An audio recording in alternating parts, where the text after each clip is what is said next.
और दिव्य मंच पर विराजमान, व्यासपीठ पर विराजमान परम सम्माननीय पारासर जी महाराज, हमारा आपका बड़ा पुराना परिचय है। मैंने आते आते पूछा कि इतने देश भर में भ्रमण करते हैं, शायद मुझे विस्मरण कर गए होंगे। तो उन्होंने कहा नहीं महाराज, मैंने आपको भूला नहीं, आपको पहचानता हूँ। तो ये अच्छी बात है कि उनकी दृष्टि में हम हैं। मैं ललितांबा पीठ के पीठाधीश्वर पूज्यपाद स्वामी जी महाराज को हृदय से नमन करता हूँ कि उन्होंने मुझे इस अवसर पर याद रखा और आमंत्रित किया। समय की बड़ी कठिनाई थी, परंतु मेरे प्रिय आत्मीय युगल कृष्ण शास्त्री ने कहा कि चलना ही है आपको। मैंने कहा भैया शाम को वापस कर देना। तो मैं हाथ हिलाते वाहन में बैठ के आ गया और हाथ हिलाते यहाँ से चला जाऊँगा, क्योंकि परसों हमारी शासन की एक गो संवर्धन बोर्ड की बैठक भी है। यद्यपि मैं दायित्व से मुक्त हो गया हूँ, परंतु पूर्व पद के नाते आमंत्रित किया और मेरे साथ पूर्व अध्यक्षों को भी बुलाया है। तो इस नाते मैं आप सबको प्रणाम करके यहाँ से चला जाऊँगा। यहाँ पर मंच पर विराजमान हमारे दिल्ली प्रदेश के संत समिति के अत्यंत सक्रिय पूज्य महंत जी महाराज श्री नवल किशोर दास जी महाराज, हमारे यहाँ विराजमान आदरणीय श्री बाल गोविंद जी शास्त्री जी, मेरे बाल सखा विद्यार्थी जीवन के आचार्य श्री राजीव लोचन त्रिपाठी जी, राजा रामाचार्य जी महाराज, अनूप देव शास्त्री जी, अन्य सभी पूज्य भारत के अध्यात्म जगत की शीर्ष विभूतियाँ यहाँ पर विराजमान हैं। इस भागवत कथा के अध्वर्यु के रूप में, यजमान के रूप में विराजमान यजमानगण, यजमान पत्नी और उनके सब आत्मीय स्वजन बंधुओं, यहाँ उपस्थित आप सभी सत्संग पिपासुओं, श्रद्धालुओं, भक्तिमती मातृ शक्ति आप सबके हृदय में विराजमान शिव और शिवा के अंश को नमस्कार करते हुए मुझे इस अवसर पर बहुत अधिक कुछ नहीं कहना है।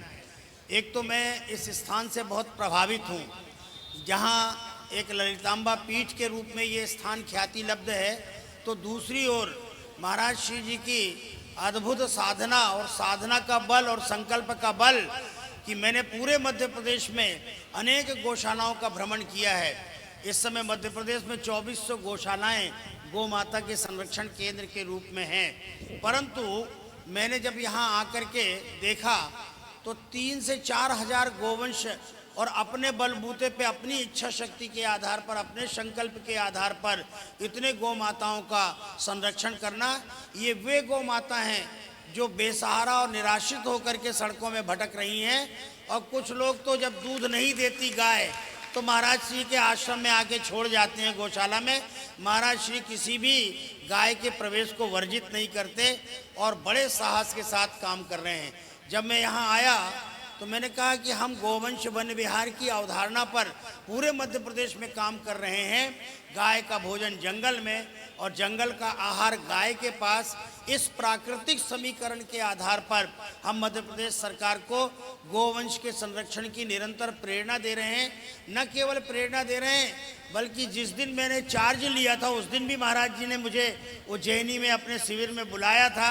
मैंने कहा महाराज अभी मुझे कुछ नहीं आता शासन के साथ काम करना, काखा गाघा अंगा भी नहीं आता, लेकिन मुझे जानकारी मिली कि 16 करोड़ के बजट में मुझे मध्य प्रदेश की गायों के लिए काम करना है। बैठक होगी तब सारी समीक्षाएं होंगी। और बैठक के बाद मैंने प्रदेश के तत्कालीन मुख्यमंत्री जी से कहा कि मुझे 100 करोड़ रुपए दीजिए, तब मैं काम कर पाऊंगा। और उन्होंने बिल्कुल विलंब नहीं किया, मुझे 100 करोड़ रुपया दिया। लेकिन धीरे धीरे जब गौ संवर्धन बोर्ड का काम बढ़ा और गोवंश की संख्या भी बढ़ी, गौशालाओं के केंद्र भी बढ़े, तब मैंने कहा महाराज अब मुझे 300 करोड़ रुपया चाहिए। लेकिन बड़ी मांग के बाद मुझे 270 करोड़ का बजट मिला।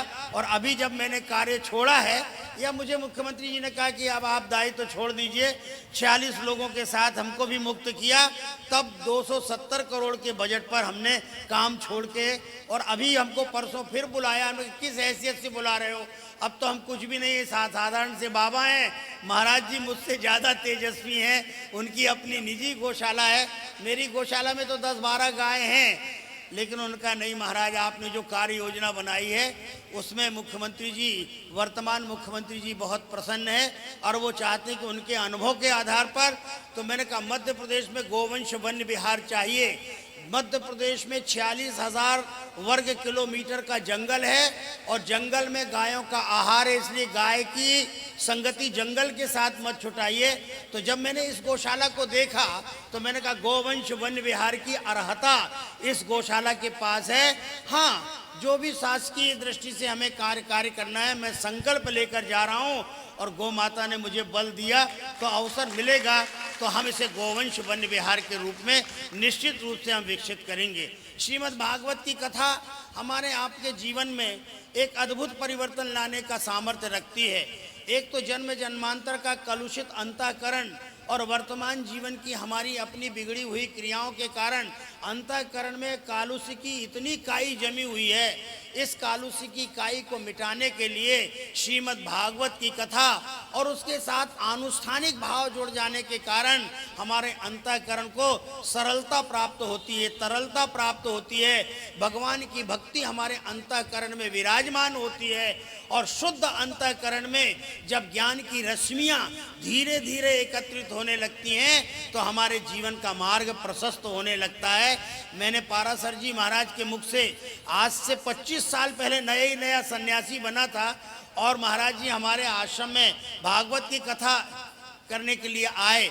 इसके पहले मैंने टुकड़े टुकड़े में भागवत की कथा सुनी थी, थोड़े देर बैठता था, उठ के चला जाता था, लेकिन पहले दिन श्रीमद् भागवत की कथा का जो रसास्वादन मिला तो आखिरी दिन तक मैंने कथा नहीं छोड़ी और संपूर्ण कथा अगर किसी कथा व्यास की मैंने सुनी तो आदरणीय श्री पाराशर जी के मुख से सुनी। और उसके बाद फिर दूसरा अनुष्ठान हुआ, उसमें कृष्ण जन्म की कथाएं, थोड़ा सा विषय सीमित था और लेकिन 9 दिन तक लगातार आपने जो कथा श्रवण कराई, मैंने कहा श्रीमद् भागवत की कथा अद्भुत कथा है और ऐसे कथा व्यास के मुख से श्रवण करके हमारे जीवन की सारी समस्याओं का समाधान मिलता है। मैं केवल इतना ही श्रीमद् भागवत के ऊपर आप सबके मैं कह करके आप सबको प्रभावित करना चाहता हूँ कि आप भगवान की कथा का आशय कभी मत छोड़ना। ये हमारे जीवन का सात्विक अनुरंजन भी है और इसके साथ साथ हमारे जीवन का अमर पाथेय है। हमारे जीने के पाथेय हमें कथा से प्राप्त होते हैं और वो हमें प्राप्त होता है आदरणीय श्री पाराशर जी महाराज के मुखार बिंद से। मैं सभी संतों के चरणों में प्रणाम करते हुए और ललितांबा पीठ के पीठाधीश्वर को नमन करते हुए कि मेरे भी सौभाग्य को जगाने का आपने जो काम किया है उसके प्रति मैं कृतज्ञता प्रकट करते हुए अपनी वाणी को विराम देता हूँ। बहुत बहुत धन्यवाद। अभी हम सब लोग